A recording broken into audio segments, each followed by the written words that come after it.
नरेंद्र मोदी साहब के हवाले से, जो कि इंडिया के वजीर आजम हैं। ना सिर्फ पाकिस्तान में लोग वजीर आजम नरेंद्र मोदी साहब से परेशान हैं, बल्कि इंडिया में भी लोग नरेंद्र मोदी साहब से बहुत परेशान हैं। इंडिया एक शदीद तजब्जुब का शिकार है। इस वक्त हो क्या रहा है इंडिया में, हिंदू शिद्दत पसंद जो हैं वो लोगों को तंग कर रहे हैं, मजहबी इबादत गाहों पर हमले किए जा रहे हैं। लोगों को कहा जा रहा है कि अगर आप हिंदुस्तान में रहते हैं तो आप हिंदू ही होंगे। आप अपनी रसूमात के हवाले से, आप अपने रहने सहने के हवाले से, आप अपने खाने पीने के हवाले से चीजें भूल जाइए।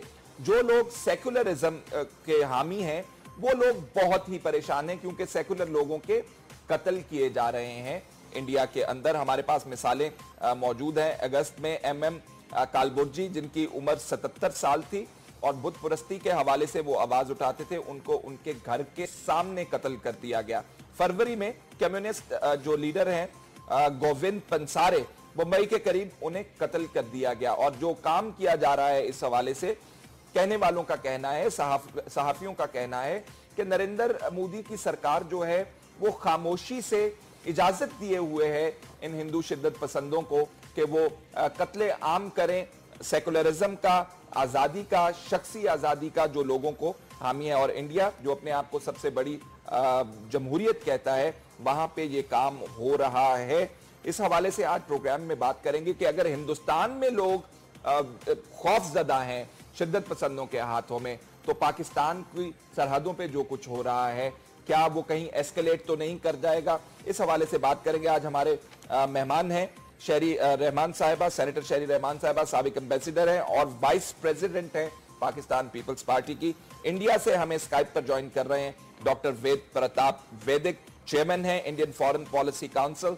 और इस्लामाबाद से हमें ज्वाइन कर रहे हैं मसूद खान साहब, director general of institute of strategic studies Islamabad. मैं वेद प्रताप वैदिक साहब से थोड़ा सा जाना चाहता हूं पहले, क्योंकि हम हालात मालूम कर लें इंडिया के अंदर।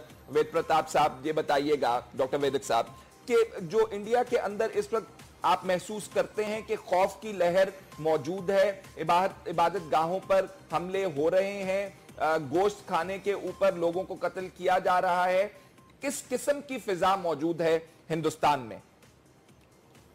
देखिए, आपको वहां बैठकर जो लग रहा है वैसा हाल तो नहीं है कि पूरे मुल्क में कोई घबराहट हो, ऐसा माहौल बन गया हो कि मुल्क में दो तबके बन गए हों और वो एक दूसरे के खिलाफ तलवार ताने हों। ऐसा तो नहीं है। और ऐसा भी नहीं है कि मोदी की हुकूमत के बाद सारे काम ये शुरू हुए हैं। हिंदुस्तान में ये सिलसिला बराबर चलता रहा है, कभी कम कभी ज्यादा। लेकिन अभी अफसोस ये है कि जब इस तरह की वारदात होते हैं तो हमारे मुल्क के जो सबसे ऊंचे नेता हैं, सबसे ऊंचे रहनुमा हैं, उनको सख्ती से उसकी नुक्ताचीनी करनी चाहिए, उसको बहुत कंडेम करना चाहिए। वो कंडेमनेशन या तो नहीं होता है, या कोई करते हैं तो छोटे मोटे लोग करते हैं और दबी जुबान से करते हैं, घुमा फिरा कर करते हैं। लेकिन मैं आपको एक बात कहता हूं कि हिंदुस्तान के करीब करीब सारे एक तो एक्सेप्ट को छोड़कर और सारे समझदार लोग इस तरह के वाकयात को बुरी तरह से कंडेम करते हैं। अब आप देखिए कि अभी जो हुआ नोएडा के पास के गांव में बिसाड़ा में, भीड़ ने मार डाला कि उसने गाय का मांस खाया था, गोश्त खाया था, उस पर इल्जाम लगाया गया। खाया था कि नहीं खाया था कुछ पता नहीं है। लेकिन आप ये देखिए कि पूरे मुल्क में बिना किसी, बिल्कुल अनकंडीशनली उसकी भर्त्सना हो रही है, निंदा हो रही है, आलोचना हो रही है और लोग उसका बहुत बुरा। ठीक है, मैं वैदिक साहब लगता है जी आप बोलें जी जी बात मुकम्मल कर लीजिए। जी, मेरा ये कहना है कि हिंदुस्तान का जो मिजाज है ना, वो बहुत ही धीरज वाला है, बर्दाश्त वाला है, उसमें गहराई है।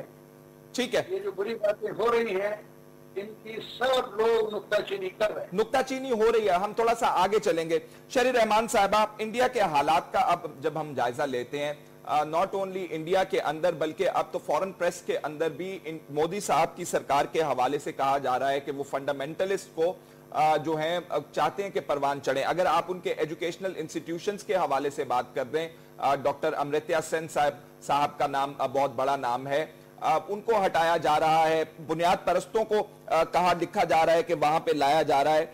आपके ख्याल में इस किस्म के हालात में पाकिस्तान को क्या खदशात लाहक हो सकते हैं मोदी सरकार के हवाले से? क्या हमें कोई पॉलिसी के अंदर चेंज करने की जरूरत है? क्या किया जाए? देखिए, शुक्रिया फैसल। मुझे आपके गेस्ट की कोई आवाज नहीं आई और मेरी भी बहुत लूप बैक हो रही है। अगर आप टेक्निकल अपनी इश्यूज सॉर्ट आउट कर लें। जी मैं कह देता हूं, जी एको है जी शरी रहमान साहबा की आवाज में, और मेहमान की आवाज देख लीजिए। I couldn't hear what your guest was saying from India, लेकिन आपका जो सवाल है कि इंतहा पसंदी का जो एक बढ़ती हुई वेव आई हुई है हिंदुस्तान में, तो देखिए ये दोनों ममालिक के लिए बहुत मैं समझती हूँ मुज़िर हो सकती है।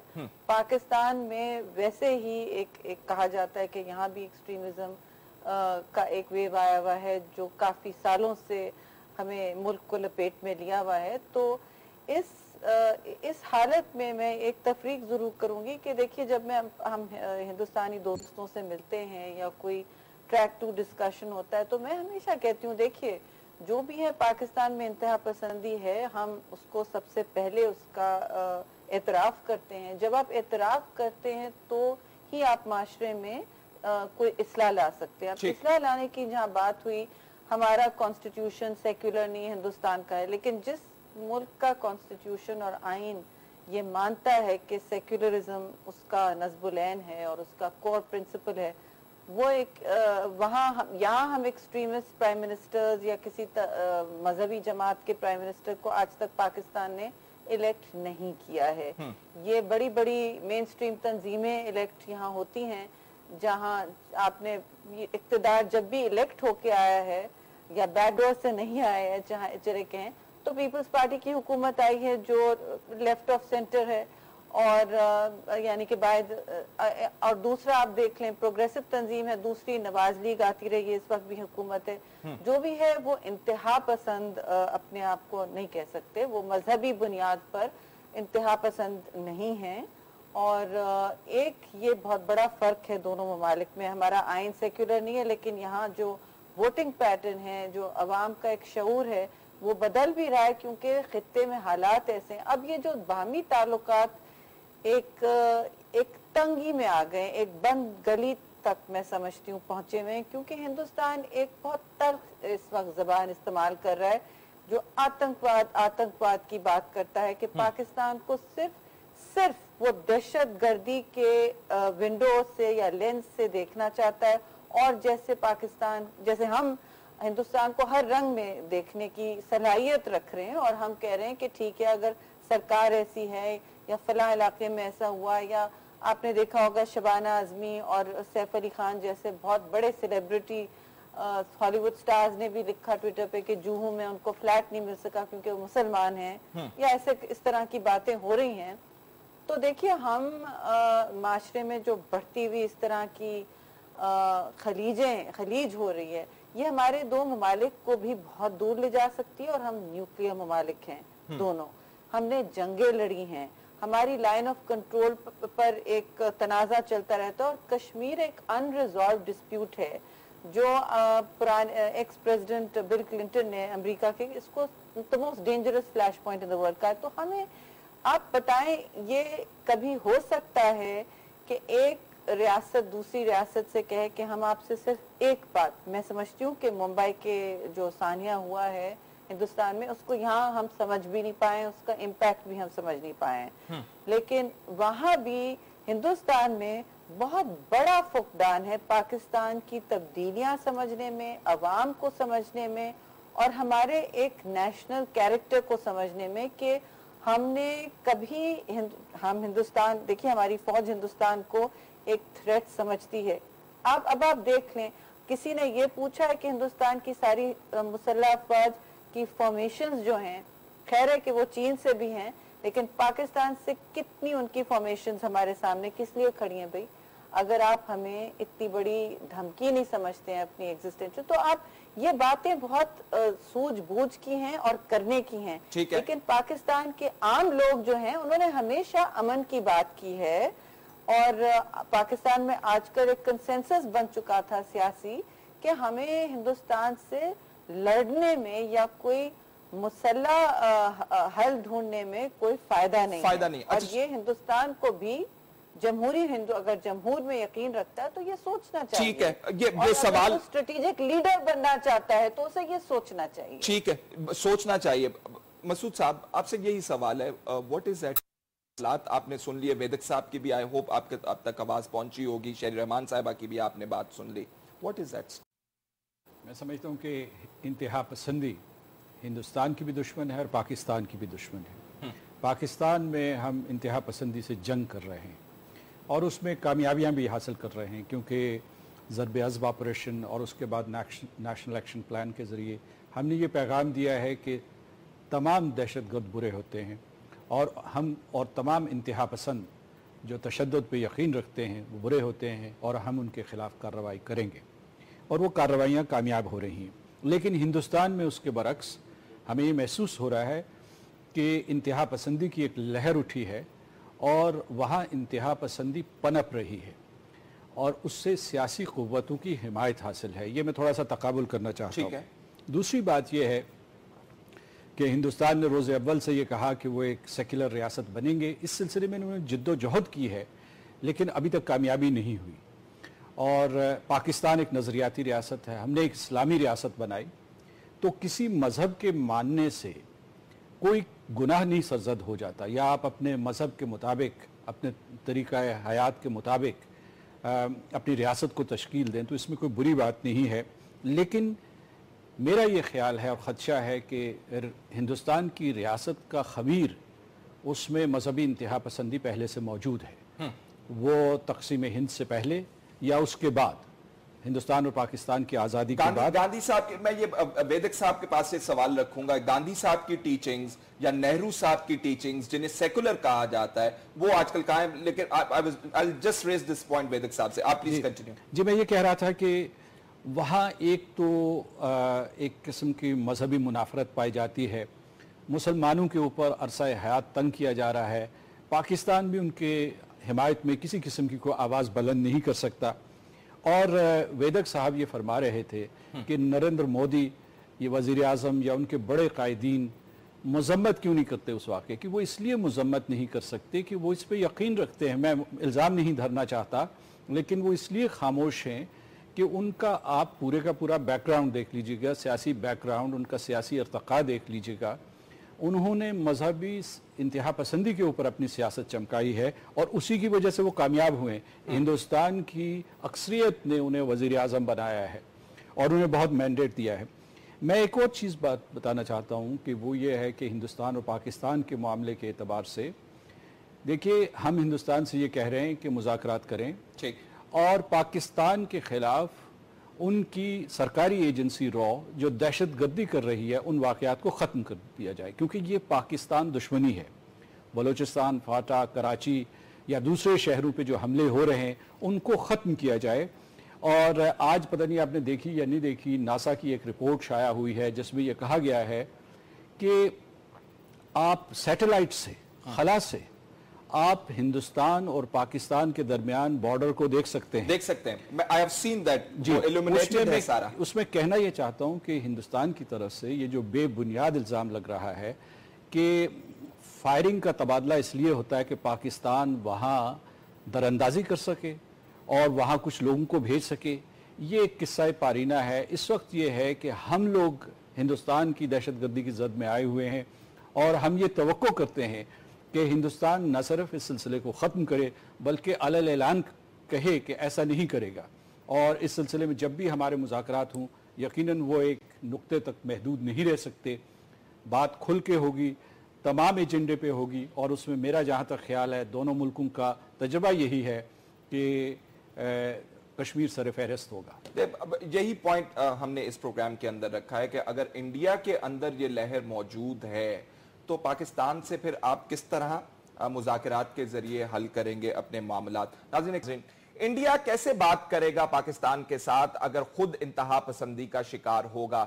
नेहरू साहब की आइडियोलॉजी, गांधी साहब की आइडियोलॉजी जो कि सेकुलर इन नेचर कहलाई जाती है, क्या वो इंडिया के अंदर डॉक्टर वेद प्रसाद वेदक साहब मौजूद है।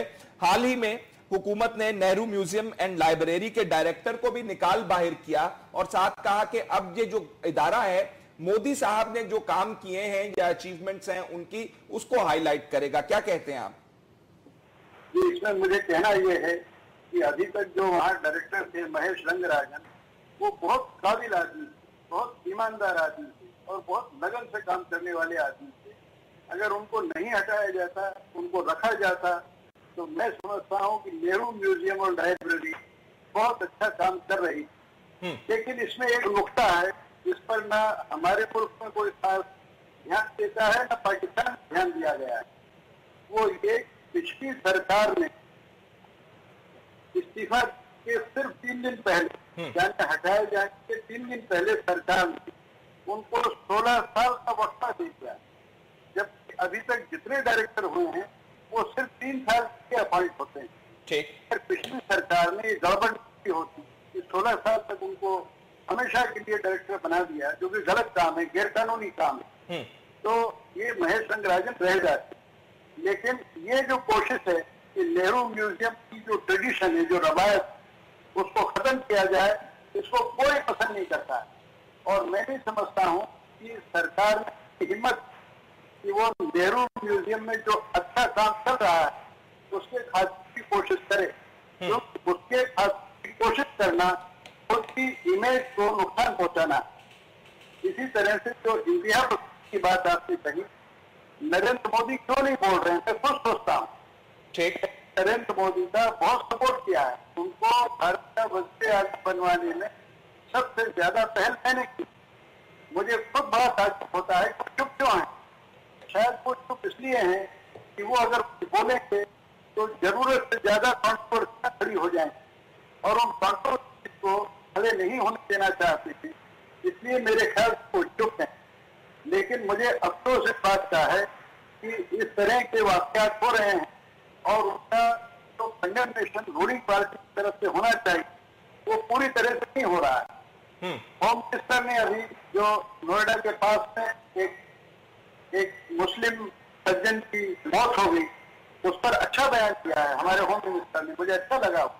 लेकिन ये काम सब मजबूती से होना चाहिए, क्योंकि हिंदुस्तान की रवायत नहीं है कि कम्युनल बेसिस पर हम कोई काम करें और सरकार उस पर उसका प्रोटेक्शन करे। ये बिल्कुल गलत बात। अच्छा वेदक साहब, ये बताइएगा आपकी प्रेस क्या कर रही है, या जो लोग सेकुलर कहलाते हैं या सूझबूझ रखने वाले या सोचने वाला तबका है इंडिया का, इसके ऊपर क्या कोशिश की जा रही है जो आप साइलेंस की बात करते हैं, जो आप तनकीद की बात करते हैं? जी, मैं आपसे सच कहता हूं कि हिंदुस्तान की प्रेस को मैं सलाम करता हूं। यानी मेरे पास 20 अखबार आते हैं, मुल्क के बड़े 20 अखबार रोज सुबह खरीदता हूं और 4-5 घंटे में रोज अखबार पढ़ता हूं। आज सिर्फ एक अखबार में मैंने ऐसा मजमून देखा है जो थोड़ा सा उधर झुकाई पड़ता है, गलत साइड पे झुकाई पड़ता है। बाकी करीब 19 अखबार, हिंदी, अंग्रेजी, उर्दू, पंजाबी, सारे अखबारों ने उस वाकये को बहुत भर्त्सना की है, बहुत निंदा की। ठीक, इतनी उसकी नुक्ताचीनी की है कि मैं आपको क्या बताऊं। तो I feel very proud of my newspaper, they are wonderful newspaper. ठीक है वेदक साहब, मैं शेर रहमान साहिबा को इन्वॉल्व करना चाहता हूं। शेर रहमान साहिबा, डॉक्टर वेदक साहब कह रहे हैं कि प्रेस को सलाम करते हैं क्योंकि प्रेस ये मामलात उठा रही है, लेकिन मोदी सरकार से जहां से ये बात शुरू होनी चाहिए वो सरकार जो है नहीं बोल रही। और वो कह रहे थे कि मैं खुद भी मोदी साहब को इलेक्ट करवाने में बड़ा पेश रहा, लेकिन अब मुझे अफसोस होता है। शेर रहमान साहिबा, अगर इंडिया के अंदरूनी हालात ये होंगे, पाकिस्तान की वो बात नहीं सुनेंगे, इंटरनेशनली हम यूएन के फोरम पे जाएंगे और अमेरिका के सदर साहब भी कहेंगे कि ये बायलैटरल मामला है, आप बैठकर इसका हल तलाश कर लीजिए, तो फिर आपके ख्याल में क्या हम अंधेरी गली या बंद गली में दाखिल हो चुके हैं? कोई उम्मीद ना रखें? हाँ, तो मेरा ये कहना था कि देखिए बंद गली जो है वहाँ हम एक स्ट्रेटेजिकली बाहमी ताल्लुकात की तौर पर नहीं पहुंचना चाहते, लेकिन हिंदुस्तान का जो इस वक्त रवैया है वो ये है कि पाकिस्तान को आइसोलेट किया जाए, अपनी अंदरून सियासत जो है, और उन्होंने एक पॉलिसी बनाई हुई है।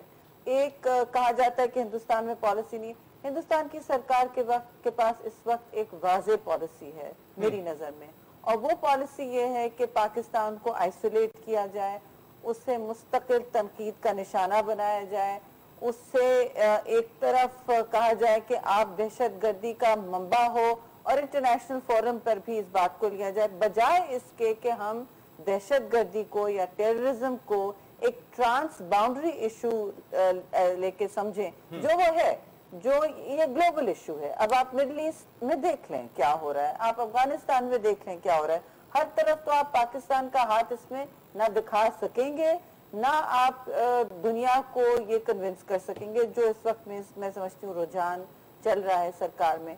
मेरा ये कहना है कि हमें जो मुश्किल वक्त आने वाला है, ना सिर्फ ये हिंदुस्तान पाकिस्तान की बात नहीं है, पूरे साउथ एशिया में जो क्लाइमेट चेंज के डिजास्टर होते हैं, जो मॉनसून, जो आप फ्लड्स देखते हैं, अर्थक्वेक्स देखते हैं, सारी दुनिया में ये एक बहुत बड़ी रिस्क है।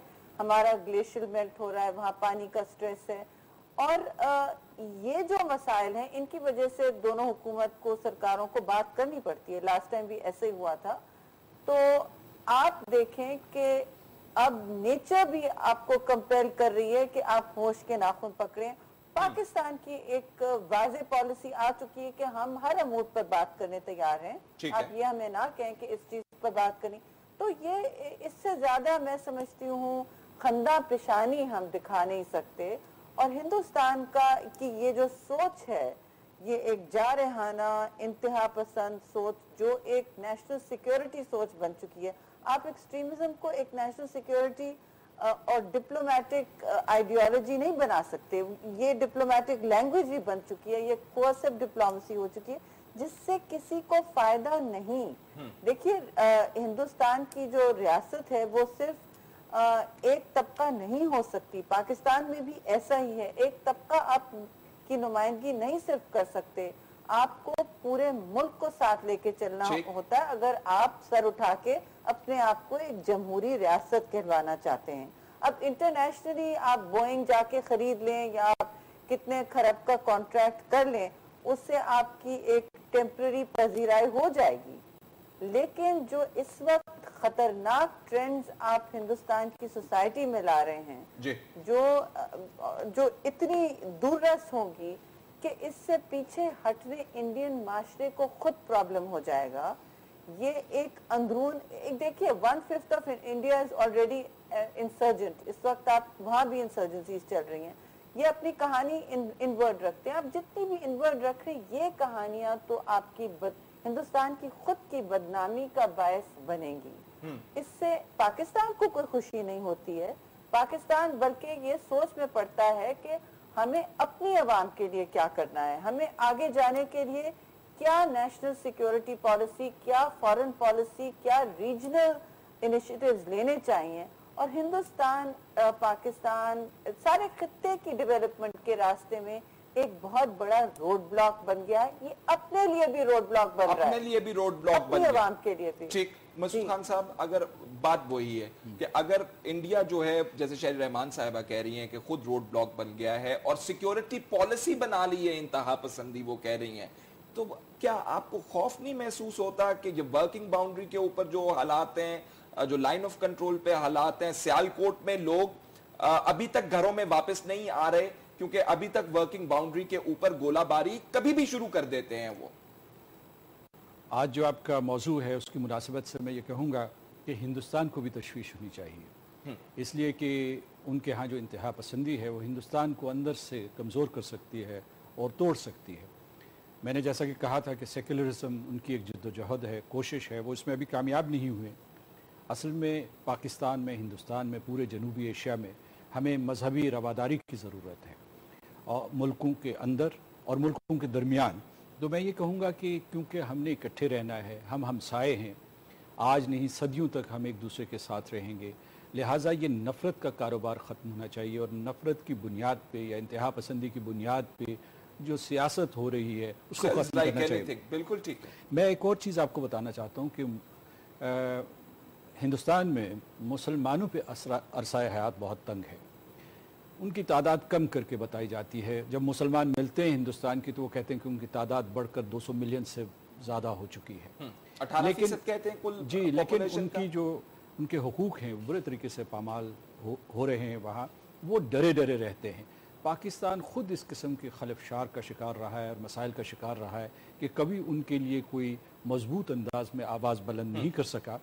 मैं आपको ये भी बताना चाहता हूँ कि एक लियाकत नेहरू मुआहिदा मौजूद है कि उन्हें ये हक़ है कि यहाँ जो माइनॉरिटीज़ हैं उनके बारे में वो आवाज़ उठाएं, और हम वहाँ जो मुसलमान माइनॉरिटीज़ हैं उनके सिलसिले में उन्हें माइनॉरिटी कहना भी दुरुस्त नहीं है, क्योंकि जैसे कि आपने कहा 18% है, वो दुनिया अक़वाम आलम की बड़ी अक़वाम आलम से उनकी आबादी ज़्यादा है, लेकिन उनके हुकूक का ख्याल नहीं रखा जाता और वो बड़े डरे सहमे वहाँ रहते हैं। एक और चीज़ मैं आपको बताना चाहता हूँ कि उसी की एक कड़ी ये है कि कश्मीरियों की आवाज़ को, उनके हुकूक को, उनके हक़ खुद इरादियत को दबाया जा रहा है। उनका एक गुनाह है कि वो मुसलमान हैं, और अगर सेक्युलर रियासत थी तो वो इंसाफ से ये कहती कि चाहते हैं पाकिस्तान के साथ मिलना चाहते हैं तो इन्हें ये इजाज़त दे दी जाए।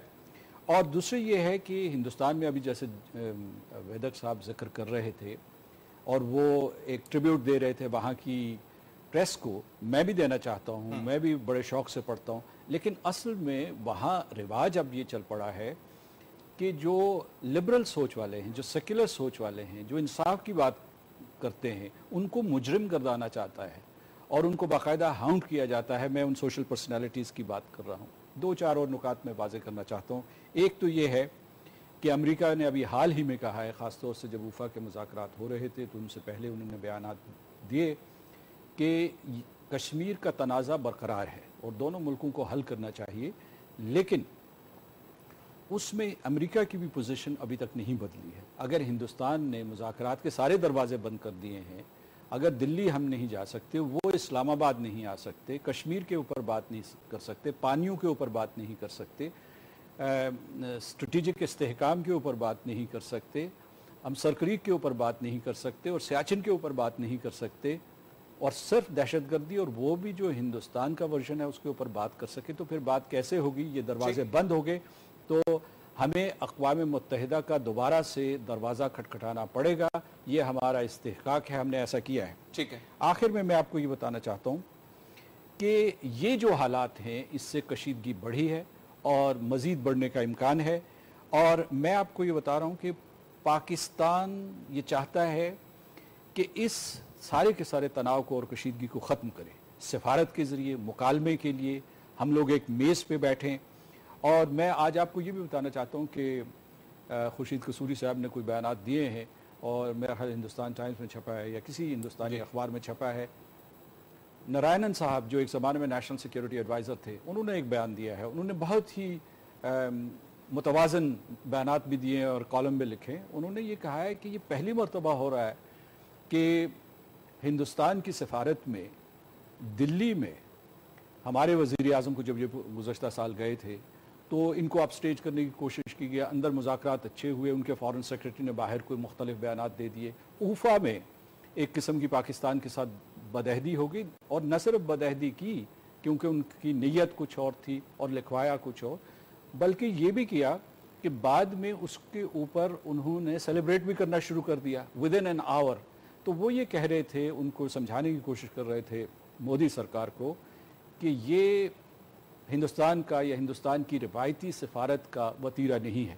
ठीक, कि आप इस तरीके से फतह के तबल बजाने लगें। और जो हम एक्सप्लोर करने की कोशिश कर रहे हैं वो ये कर रहे हैं कि अगर एजुकेशनल इंस्टीट्यूशंस के अंदर ऐसे लोगों को लाया जाएगा जो हुकूमत की पॉलिसी टो करेंगे, और हुकूमत जो है in the name of nationalism इंतहा पसंदी को फरोग दे रही होगी, तो फिर मामलात कहाँ जाएंगे?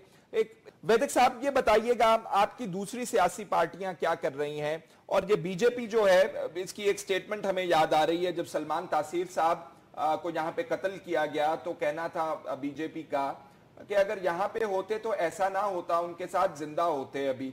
तो ये बताइए, आपकी दूसरी कांग्रेस क्या कर रही है, और पार्टीज जो कहती हैं कि वो सेक्युलर और लिबरल हैं, वो क्या कर रही हैं इस हवाले से? देखिए, बीजेपी के अलावा जितनी पार्टियां हैं हिंदुस्तान में, सब बुरी तरह से कंडेम कर रही उस वाक़े को। और हमारे मुल्क के जो बड़े बड़े रहनुमा हैं वो सब उस बसेरा नाम के गांव में गए और उस मुस्लिम परिवार को ढाढ़स बंधा रहे हैं, उसके साथ सहानुभूति जता रहे हैं, हमदर्दी जता रहे हैं, और पूरे मुल्क में टेलीविजन चैनल और अखबार उसके बारे में लिख रहे हैं। और जिन लोगों ने वो गुनाह किया है उनमें से 6-8 लोगों को पकड़ लिया गया। और जो उत्तर प्रदेश की सरकार है जहाँ पर ये गुनाह हुआ है, वो मुलायम सिंह की सरकार, जो कि बीजेपी की सरकार नहीं है, समाजवादी सरकार, वो मुसलमानों के साथ कोई भी गैर इंसाफी होने नहीं देगी। और मैं समझता हूँ कि हमारी जो सेंट्रल गवर्नमेंट है, अगर वो उसमें दखलंदाजी करेगी, यानी मुजरिमों के खिलाफ कार्रवाई नहीं करने देगी, तो वो बहुत बदनाम हो जाएगी। आप मुलायम सिंह के हवाले से, डॉक्टर साहब, मुलायम सिंह साहब के हवाले से वैसे तो उनको बड़ी जय जयकार होती है इंडिया के अंदर, लेकिन जब इंडियन सुप्रीम कोर्ट ने कहा कि यहाँ पे आप ऑर्डिनेंस जारी कर दीजिए बाबरी मस्जिद के हवाले से, जब समाअत हो रही थी, तो वो उन्होंने कानून नहीं, ऑर्डिनेंस नहीं जारी किया, और उस समाअत को बहुत मुश्किलात हुई बाबरी मस्जिद के हवाले से। जी, उस वक्त तो मैं बहुत एक्टिव था और सारे बाबरी मस्जिद के मामले में वजीर आजम नरसिंह राव जी की तरफ से सारी पार्टियों से मैं बात कर रहा था। आपको मैं क्या बताऊं कि मुलायम सिंह ने इतनी मार लगाई है मस्जिद गिराने वालों की कि कोई मेरे पास लफ्ज नहीं है बयान करने के। मुलायम सिंह ने उस वक्त बड़ी बहादुरी का एक इम्तिहान दिया। ठीक है, अब उम्मीद क्या है डॉक्टर साहब, क्या उम्मीद है, क्या उम्मीद रखें?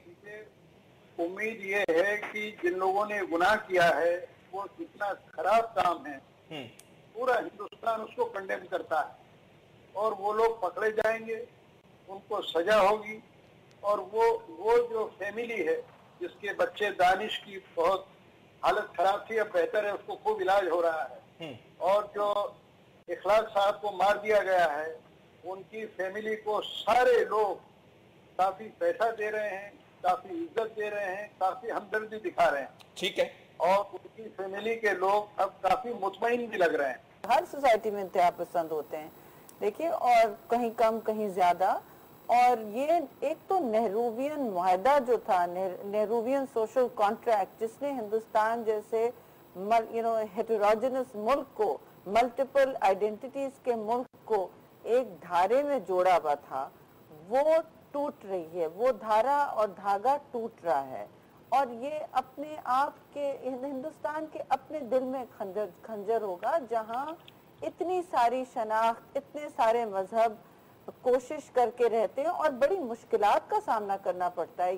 ये बात गलत है कि देखिए मुसलमान वहाँ अमन से, चैन से और तहफ़्फ़ुज़ में रहते हैं। ये अमन, चैन, तहफ़्फ़ुज़ सिर्फ टोकन मुसलमानों के लिए रहा है जो सक्सेसफुल रहे हैं।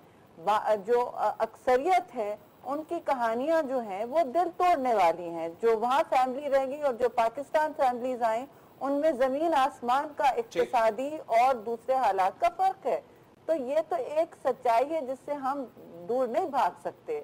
और हमारे हिंदुस्तानी दोस्त भी बिल्कुल, बहुत से लोग मुतहर्रिक हैं, तीस्ता सेतलबाज जैसे लोग हैं जो लड़ रहे हैं केसेस, अभी तक गुजरात का केस लड़ रहे हैं, उनके खिलाफ और केसेस बनाए जा रहे हैं, उनको रियासत का दुश्मन कहा जा रहा है। जो यानी कि जो पुराना, देखिए, जमहूर जो मॉडल था हिंदुस्तान का, जो इनकी स्ट्रेंथ समझी जाती थी, जिसके लिए कहते थे कि हम सारी दुनिया की सबसे बड़ी जमहूरियत है और थे, तो अब वो उस जमहूर का गला घोट रहे हैं। जमहूरियत इस तरह नहीं जिंदा रह सकती।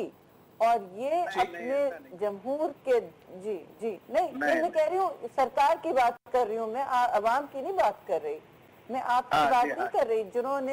जिन्होंने सैनिटी का एक अंसर वहां रखा हुआ है। जो दोस्त मैंने जो कहानी पढ़ी दिल्ली में जब जो हुआ है, तो उस मुसलमान ने जिस पर अटैक हुआ, उसने फोन किया अपने हिंदू दोस्त को, वो भागता हुआ आया, जब तक वो वहां पहुंचा उनके टुकड़े हो चुके थे।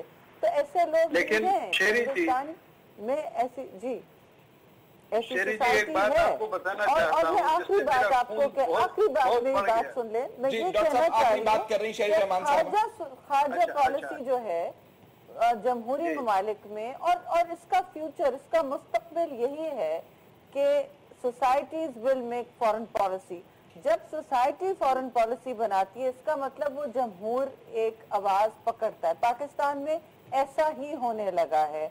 मुझे अफसोस है कि हिंदुस्तान में आप जैसे लोगों की आवाज और बुलंद नहीं है और गूंज नहीं पकड़ी। हमारा तो ये कहना होगा कि ऐसा हो। ठीक, मसूद साहब, शरीर रहमान साहब, जी डॉक्टर साहब, मैं आप जी अब बात कर लीजिए, आप करना चाहते हैं। एक बात बीच में बोल दूं? जी बोल दें। एक बात बीच में बोलना चाहता हूं। मैं अपनी बहन शेरी जी को बताना चाहता हूं कि इतना मेरा सीना गर्व से फूल गया कि वो जो मुसलमान परिवार था, उसको मारने के लिए जब भीड़ दौड़ी तो 3 बच्चे, तीनों हिंदू हैं, उन तीनों बच्चों ने उस परिवार को आगाह किया और उसके बाद जो अड़ोसी पड़ोसी थे 70 मुसलमान लोगों को रात के 2 बजे तक तालाब पार करवाया। खुद अपने कंधों पर बच्चों को उठा के तालाब पार करवाया और उस गांव से निकालकर दादरी नाम के जो छोटा सा जिला है उसमें जाके सबको सुरक्षित तौर से सेफली सबको रात को वहां रख दिया। ठीक। तो ऐसा कमाल का ये हादसा हुआ है कि मैं आपको क्या बताऊं। ठीक है डॉक्टर साहब, आखिरी रिमार्क्स ले लूं मसूद साहब से।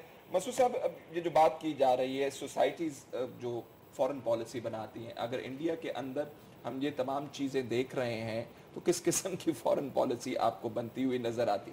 देखिए, मैं पूरे इंसाफ से कहूँगा कि मसाइल हमारी तरफ भी हैं, मसाइल उनकी तरफ भी हैं। माशरों को तश्कील देना, उनमें रवादारी पैदा करना, ये कोई आसान काम नहीं है। और हिंदुस्तान में इतनी अक़लियतें मौजूद हैं, इतने मज़ाहिब मौजूद हैं कि उन्हें ख़ास तौर से ज़िम्मेदारी का मुज़ाहरा करना चाहिए। इस सिलसिले में मैं समझता हूँ सिविल सोसाइटी की बहुत अहम ज़िम्मेदारी है, क्योंकि उन्हें मुतवाज़न राय आमा को हमवार करना चाहिए। और सिविल सोसाइटी मैं समझता हूँ हिंदुस्तान में इतनी फ़ाल नहीं है जितनी वो पहले हुआ करती थी। मीडिया जो है, अगर आपने ज़राए इब्लाग को देखा हो तो वो ये कर रहे हैं कि इस वक्त नफ़रत बेच रहे हैं, मोहब्बतों के वो अमीन नहीं हैं या उनके पैगामात नहीं पहुंचा रहे हैं। दूसरे मैं ये बताऊंगा कि हमें, मेरा ख्याल है कि मैं इस मौके से फ़ायदा उठाते हुए हमारे हिंदुस्तान की हुकूमत को क्या पैगामात होने चाहिए, यानी जो मैंने कहा कि मीडिया जो है उसे थोड़ा सा रवादारी का सबूत देना चाहिए, सिविल सोसाइटी को मुतवाज़न तरीके इख्तियार करने चाहिए। लेकिन हुकूमत को हमारा ये है कि वो मुज़ाकरात की मेज़ पे दोबारा आए। ये कोई पाकिस्तान से भीख नहीं मांग रहा या वो कोई इसके पाकिस्तान के ऊपर बहुत एहसान नहीं करेंगे। ये हमारे दोनों ममालिक के मुफाद में है। ठीक। और दूसरी ये है, मैं आपको बताना चाहता हूँ, पता नहीं आपके पास कितना वक्त है, मैं कुछ last minute to wind up. तो दूसरे मैं ये कहता हूँ कि कश्मीर को पाकिस्तान एक मरकज़ी मसला समझता है। दहशतगर्दी पाकिस्तान के ख़िलाफ़ जो इस्तेमाल हो रही है उसे ख़त्म किया जाए। जो 4 नुकाती फार्मूला वज़ीर आज़म ने पेश किया है उसमें ख़ास तौर से सियाचिन और मकबूजा कश्मीर से अफवाज का इनखला, और ये कि हम एक मुआहिदा करें कि ना ताकत का इस्तेमाल करेंगे, ना एक दूसरे को ताकत के इस्तेमाल की धमकी देंगे। और आखिरी नुक्ता उसमें जो वो ये बहुत अहम है कि 2003 का ये मुआहिदा मौजूद है, एक समझौता मौजूद है, उसको एक बाज़ाब्ता मुआहिदे में तब्दील करें, उसका एहतराम करें। और आखिरी मेरा ये नुक्ता ये है कि पाकिस्तान और हिंदुस्तान जौहरी रियासतें हैं, उन्हें एतमाद साजी करनी चाहिए और इस किस्म की कशीदगी से बचना चाहिए कि किसी वक्त भी नादानिस्ता तौर पर जंग के शोले भड़क सकते हैं। इस तरफ शरीर रहमान साहिबा ने भी इशारा किया है। मैं अपने तमाम मेहमानों का शुक्रिया अदा करूंगा, साथ ये भी कहूंगा कि अगर गुजरात के वाक़े के बाद जो supreme court, Indian supreme court ने कहा कि मोदी साहब किसी और तरफ देखते रहे और मुसलमानों का कत्ल आम होता रहा, अगर इंडिया के अंदर सिविल सोसाइटी ने या उनके इदारों ने इस मामले को उठाया होता तो आज जो इंडिया के अंदर हम हालात देख रहे हैं, जो इंतहा पसंदी की लहर देख रहे हैं, शायद वो इतनी मजबूत ना होती।